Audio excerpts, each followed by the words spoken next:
Assalamualaikum warahmatullahi wabarakatuh. Perkenalkan, nama saya Martinisa. Sini saya akan menjelaskan mengenai teori perkembangan karir menurut Donald Edwin Super. Kenapa ya banyak mahasiswa, termasuk kita di pendidikan bahasa Arab, masih bingung menentukan karir? Mau jadi guru, penerjemah, atau lanjut studi? Mungkin sebenarnya bukan kita yang salah, tapi kita belum memahami bahwa karir itu bukan sesuatu yang instan, melainkan sebuah proses yang berkembang seiring waktu. Dalam dunia pendidikan karir, ada seorang tokoh bernama Donald Edwin Super yang lahir pada tanggal 10 Juli 1910 dan wafat pada tanggal 21 Juni 1994. Donald Edwin Super sendiri merupakan seorang warga berkebangsaan Amerika Serikat yang menekuni pendidikan dalam bidang psikologi, perkembangan, dan juga bimbingan karir. Donald Edwin Super itu adalah seorang psikologi terkemuka yang fokus pada bidang perkembangan individu, bimbingan karir, bahkan juga psikologi vokasional. Ia banyak meneliti bagaimana manusia memilih, menjalani, dan mengembangkan karir sepanjang hidupnya, bukan hanya saat memilih pekerjaan pertama. Super terkenal dengan teorinya bahwa karir itu bukan keputusan sekali jadi, tapi proses sepanjang kehidupan atau bisa disebut dengan lifespan. Ia juga memperkenalkan konsep penting, yakni konsep atau konsep diri, yaitu bagaimana seseorang melihat dirinya sendiri. Konsep ini sangat mempengaruhi pilihan karir seseorang.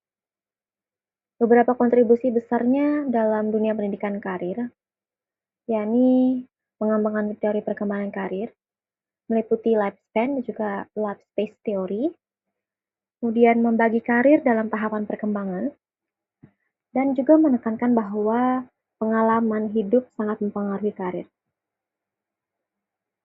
Selanjutnya, relevansi dengan mahasiswanya apa terkait teori ini? Tentunya teori Super sangat relevan, karena mahasiswa berada di tahap eksplorasi atau exploration. Wajar jika masih bingung arah karir. Proses mencoba berbagai pengalaman adalah bagian penting dari perkembangan karir seseorang.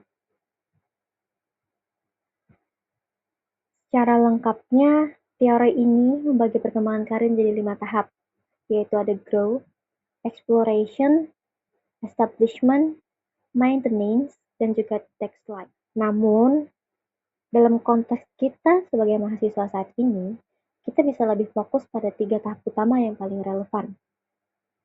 Yang pertama, itu adalah tahap growth, yaitu masa awal ketika seorang mulai mengenal minat dan cita-cita sejak kecil. Selanjutnya adalah tahap exploration atau eksplorasi, yaitu tahap atau fase yang sedang kita alami saat ini sebagai seorang mahasiswa, di mana kita mencoba berbagai hal untuk menemukan arah karir yang sesuai. Pada tahap ini, wajar jika kita masih merasa bingung karena memang sedang dalam proses mencari dan mengenal diri. Kemudian ada tahap establishment, adalah fase ketika seseorang mulai memilih dan menekuni suatu bidang karir setelah menyelesaikan pendidikan. Sebagai contoh, ada seorang mahasiswa pendidikan bahasa Arab bernama Aisyah. Awalnya, ia bercita-cita menjadi guru. Namun, setelah mencoba berbagai pengalaman, seperti menerjemahkan teks berbahasa Arab, ia menemukan minat barunya sebagai seorang penerjemah. Dari sini, terlihat bahwa pilihan karir bisa berkembang seiring dengan pengalaman yang kita jalani. Bahkan dalam dunia pendidikan bahasa Arab sendiri, peluang karir itu sangat beragam. Mulai dari menjadi guru, penerjemah, peneliti, hingga konten kreator di bidang edukasi. Semua pilihan tersebut dapat ditemukan melalui proses eksplorasi diri yang kita lakukan selama masa perkuliahan. Jika kita masih bingung menentukan karir, itu hal yang wajar, karena pada dasarnya, karir itu bukanlah keputusan yang diambil dalam suatu waktu, melainkan sebuah perjalanan panjang yang terus berkembang. So, sekarang coba refleksikan, kita sudah berada di tahap mana dalam perjalanan karir?